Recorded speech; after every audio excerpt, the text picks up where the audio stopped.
चतुर्थ स्कंद अष्टाविंश अध्याय मैत्र उवाच दन्ते शुण हे विदुर संवाद से पुरंजनर नारद उवाच नारद कहती राजन एवे कहवा वीर शुण जवन अधिपति सेई ताहार नाम भय कई सन्यादि व्याधि गणे तार संगते थांति निरंतर प्रजोर काल कन्या बेनी यहाँ संगे नुपवनी ए सर्व संगते चलती जे दिगे विजय नुपति से एक दिने नुपवर संगते सैन्य जे प्रजोर मही भ्रमण करते देखिला काल कर्म गते से पुरे थिला पुरंजन ता बेगे बेढ़िले राजन से पुरे द्वारी के जीर्ण अच्छी निरते पुर द्वारे थाई से पुरे द्वारी जीर्ण ही निरते पूर्ण द्वारे थाई ए पंचभूते देह जेते जाकु न छाड़े कदाचिते ब्रह्मांड मध्य देह बही ताकु जीणता केही नाही ब्रह्मादि मुनि सुर देवा भय करती ताकु सेवा ताकु जीणता केवा जन निश्चिंते रहे निज स्थान अज्ञाने से पुरे पशिले से पुरे पुरंजन थिले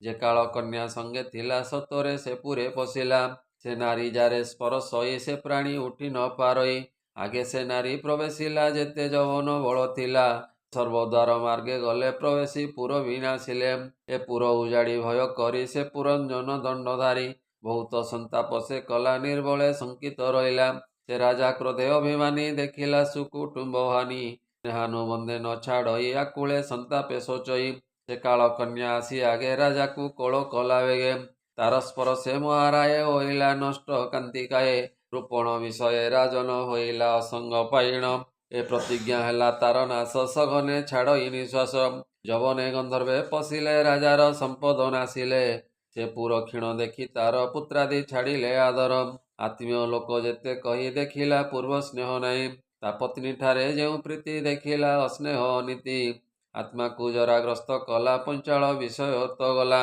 ए तुरंत चिंता पाई राय न देखी तरिवा उपाय से कन्या विषय निर्बल एकांते जुरे महिपाल दुर्बल देखी निज देह छाड़िले पुत्र आदि स्नेह सुपुर लोक चिंता कला से काल कन्या ଏହା कला से पुर छाड़िबारे मनोरोधन करे अनुक्षण न पारे सही दुख घर निश्चय छाड़िबी शरीर आतुरे भालई नुपति भ्रमता हेला बुद्धि अति भୟରେ अग्रज प्रजोर छादी रहिला से पुर सर्वे पुर मार्गे रही प्रचंड तेज कोप बही स्थान भ्रातार प्रिय अर्थे से पुर रहिला तुरिते ए पुर दहन जो हेला से राजा महाभय कला से पुरे जेते दासी थिले से सर्वे भୟରେ कंपिले जवन पुर देले दही राज काल कन्यार पक्ष बही भये न पारती रही दुखे रोदंती छन्न होई जवन पुर नेले बेगे से काल कन्या घेनी संगे भୟରେ अग्रज प्रजोर पुर नासिले बेगे तार देखिण विषादे नुपति रोदन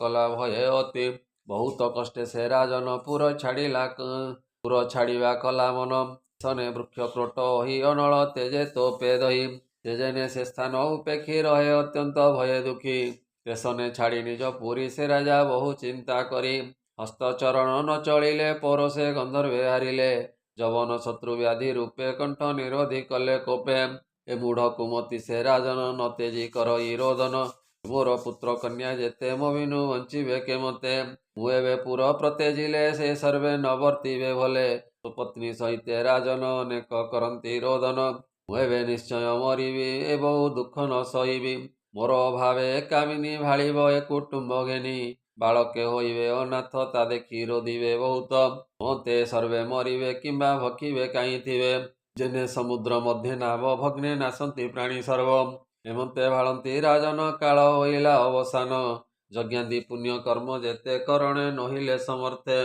काम्य कर्म रे त्याग करी अनेक पशु थिला मारी से दोष मने धरी थिले तक्षणे राजा को भेटिले बळे बेढ़िले पशु गण नानादि अवस्था करिण ए कृष्ण अभावे मूढ़ मती एणु नरके हेला गति ईश्वर वाक्य वेदवाणी से ज्ञान तेजिला न जानी तेणु कर्मानुसारे तार जन्मिला विदर्भ मंदिर से राजा मरण समय स्त्रीलिंग भाविला हृदय तेणु से प्रमोदा होइला पुरुष अंग प्रतेजिला राजा संगते राजन युद्धे जिणिला राज्यधन पतिव्रता संग फले जन्म लभिला साधु कुले एणु सुसंग मोक्ष प्राणी ज्ञाने भक्ति परिवाणी विदर्भ मंदिरे सुंदरी जन्म लभिला देह धरी मलय ध्वज नामे राजा सेई वैष्णव महातेजा कन्यार रूप गुण गुणी चित्ते कल्पिला रूपमणि कन्या सामंत साजिला विदर्भ देशे विजय कला ସେ ରାଜା ସଙ୍ଗତେ ରାଜନ ଯୁଦ୍ଧେ ଜିଣିଲା ରାଜ୍ୟ ଧନ। ଏଭଳେ ହରିଣ ତା ଦୋଲଣି ବିବାହ କଲାନୁ ପମଣି। ମଳୟ ଧ୍ୱଜ ନୃପବର ଦ୍ରାବିଡ଼ ଦେଶେ ଅଧିକାର। ସେ କନ୍ୟା ଗର୍ଭେ ତା ସନ୍ତତି ଜନ୍ମିଲା ସୁଗୁଣ ସୁମତି। ସେ ରାଜା ସଦୃଶ କୁମାରୀ ପ୍ରସବ କଲା ତାର ନାରୀ। ରୁଚି ସେବା ପର ତା ନାମ ଦେଲାନୁ ପବର। ଶପଥ ତନୟ ଅନ୍ତରେ ଜନ୍ମିଲେ ସେ ନାରୀ ଉଦରେ। ସେ ଶ୍ରବଣ କୀର୍ତ୍ତନ ଏ ଆଦି ଏ ସପ୍ତ ନାମେ ଭକ୍ତି ସିଦ୍ଧି। ଏକୁ ଅନେକ ତାଙ୍କର ବୃଦ୍ଧ ଅବୃଦ୍ଧ କୁମର। ବଂଶର ସଂଖ୍ୟା ତା ନ ଯାଇ ଅସଂଖ୍ୟ ପ୍ରମିତ ହୋଇ। ସର୍ବେ ମୋହି ଭୋଗ କଲେ ଆନନ୍ଦେ କୃଷ୍ଣକୁ ଭେଟିଲେ। ମଳୟ ଧ୍ୱଜର ଦୁହିତା ସେ ଜ୍ଞାନ ବଳେ ଧ୍ରୁବବତା। ଅଗସ୍ତ୍ୟ ତାର ବିଭା ଦେଲେ ତା ଗର୍ଭେ ଦୃଢ଼ଚ୍ୟୁତ ହେଲେ। ମଳୟ ଧ୍ୱଜ ରାଜ ଋଷି ପୁତ୍ରକୁ ଡକାଇଲେ ବସି। ବିଭାଗ କରି ରାଜ୍ୟଖଣ୍ଡ ପୁତ୍ରକୁ ଦେଲେ ଛତ୍ରଦଣ୍ଡ। ନ ଭଜନେ ନର ସାଇ ରହିଲେ କୁଳାଚଳେ ଯାଇ। ତାର ବୈଦର୍ଭୀ ନାମେ ଯାୟା ଛାଡ଼ିଣ ଗୃହ ସୁତମାୟା। ସେ ରାଜା ପଛେ ଗଡ଼ାଇଲେ ସୁଧାଂଶୁ ପ୍ରାୟ ଶୋଭା କଲେ। ସେ କୁଳାଚଳ ଗିରିବର ସକଳ ତୀର୍ଥଙ୍କ ମନ୍ଦିର। ତୀର୍ଥଙ୍କ ନାମ ଏକ ଏକ ଯେ ତାମ୍ର ପର୍ଣ୍ଣି ବଟୋତକ। ଅପରେ ଚନ୍ଦ୍ରରସା ନାମ ଏ ଆଦି ପୁଣ୍ୟ ତୀର୍ଥ ଧାମ। ନ ଭକତି ସୁସାଧନେ ତପ ଆଚରି ଶୁଦ୍ଧ ମନେ। ସେ ପୁଣ୍ୟ ତୀର୍ଥ ଗଳେ ନୀତି ସ୍ନାନାଦି ମାର୍ଜନା ସାରନ୍ତି। ତୁରନ୍ତ ବାହ୍ୟାନ୍ତରେ ମନ ସେ ଜଳେ ହୋଇଲା ନିର୍ମଳ। ତପ ସାଧନେ ଅତିରେକ ଭକ୍ଷିଣ ଫଳ ମୂଳ ଶାକ। ପୁଷ୍ପ ପଳାଶ ପତ୍ର ଜଳ ତୃଣାଦି ଶଯ୍ୟାରେ ନିଶ୍ଚଳ। କଠୋର ତପ ଆଚରିଲା ଶରୀର ତାପ ସୁଖାଇଲା। ଶୀତ ଉଷ୍ମାଦି କ୍ରୟ ତାପ କ୍ଷୁଧା ପିପାସା ତେଜି ରୂପମ୍। ଦୁଃଖ ସୁଖାଦି ଭ୍ରସମେ ତାର ଶୋକେ ହରସ ଏକାକାରେ।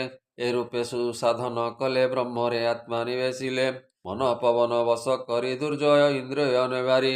ଦୃଢ଼ ଆସନେ ନୃପବର ସେ ଯୋଗ ବଳେ ଯୋଗେଶ୍ୱର। ତାହାର ପତ୍ନୀ ଯେ ରୋଧିଲା ଆପଣା ମନେ ବିଚାରିଲା। କାଷ୍ଠ କୁଢ଼ାଇ ଅଗ୍ନି ଦେଲେ ପତି ପତ୍ନୀ ମଧ୍ୟେ ପଡ଼ିଲେ। ତକ୍ଷଣେ ବିପ୍ରେକ ମିଳିଲେ ସେ ପୂର୍ବେ ତାର ସଖା ଥିଲେ। ସେ ବେଗେ ତାର ହସ୍ତ ଧରି କହେ ପ୍ରବୋଧ ଶାନ୍ତ କରି। ଶୁଣ ସୁନ୍ଦରୀ ମନୋହାରୀ କେ ତୁମ୍ଭେ କାହାର ବା ନାରୀ। ତୋ ଆମ୍ଭ ଏକ ବେନି ହଂସ ଏ ମାନସରେ ନିତ୍ୟ ବାସ। ମତେ ଛାଡ଼ିଣ ସେଠାରେ ଓଇଲୁ ଏ ମହି ଭାଗରେ। ପ୍ରବେଶ ଏ ସୂର୍ଯ୍ୟ ମଣ୍ଡଳ ଏଥେ ଦେଖିଲୁ ଦିବ୍ୟ ସ୍ଥଳ। ସେ ପୁରେ ନାରୀ ଏକ ଥିଲା ସେ ତୋର ମନ ବନ୍ଦୀ କଲା। ତବ ସେ ନୁହେଁ ତା ଆୟତ ମିଥ୍ୟା ବେଳାପ ଭ୍ରମଚିତ। ନଗରେ ପଞ୍ଚ ଉପବନ ସେ ନବ ଦ୍ୱାରେ ଶୋଭାବନ।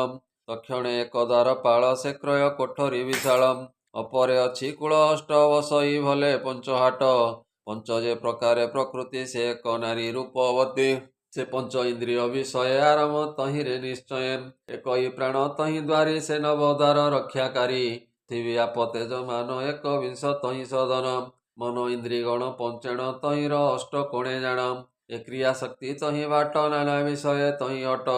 ପ୍ରକୃତି ନବ ଦ୍ୱାର କରି ଏ ରୂପେ ହାଟକୁ ବିଚାରି। ଏ ଧର୍ମାଧର୍ମ ବେନି ଯହିଁ କ୍ରୟ ବିକ୍ରୟ ନିତ୍ୟ ତହିଁ। ସେ ହାଟେ ସ୍ତ୍ରୀ ବୃଦ୍ଧ ଥିଲା ତ ମନେ ତାବ ସେ ଜିଣିଲା। ଭୋଗ କଲୁ ତାକୁ ତହିଁ ତୁମରେ ସମ୍ପାଦିବୁ କାହିଁ। ଏକାନ୍ତେ ନାରୀ ସଙ୍ଗ କଲୁ ଏ ପାପ ଦଶା ତୁ ଲଭିଲୁ। ନହୁଁ ତୁ ବିଦର୍ଭ ଦୁହିତ ଏ ବୀର ନୁହେଁ ତୋର କାନ୍ତ। ଅଟ ତୁ ପୁରଞ୍ଜନୀ ପତି ତା ଲାଗି ଏ ତୋର ଦୁର୍ଗତି। ଛାଡ଼ ଏ ମାୟା ମୋହମତି ଆମ୍ଭେ ଏବେନି ସୁସଙ୍ଗତି। ଏ ତୁମ୍ଭ ଆମ୍ଭ ନୁହେଁ ଭିନ୍ନ ଏବେନି ଏକ କରି ଚିହ୍ନ। ଏ ନାରଦ କହନ୍ତି ସଦ ଏ ଶୁଣ ପ୍ରାଚୀନ ନୃପରାୟ। ଏ ଯେ ଅଧ୍ୟାତ୍ମ ଦିବ୍ୟ ଜ୍ଞାନ କହିଲୁ ପରୀକ୍ଷା ବାଦେଣ। ଚତୁର୍ଥ ସ୍କନ୍ଧେ ଭାଗବତ କହି ବିପ୍ର ଜଗନ୍ନାଥ। ଶ୍ରୀମଦ୍ ଭାଗବତେ ମହାପୁରାଣେ ପାରମହଂସ ସହିତେ ଭାସିକ୍ୟାମ୍ ଚତୁର୍ଥ ସ୍କନ୍ଧେ ପୁରଞ୍ଜନ ଚରିତ ନାମ अष्टाविंशोऽध्यायः। बोलानन्दे कवार हरि हरि बोल।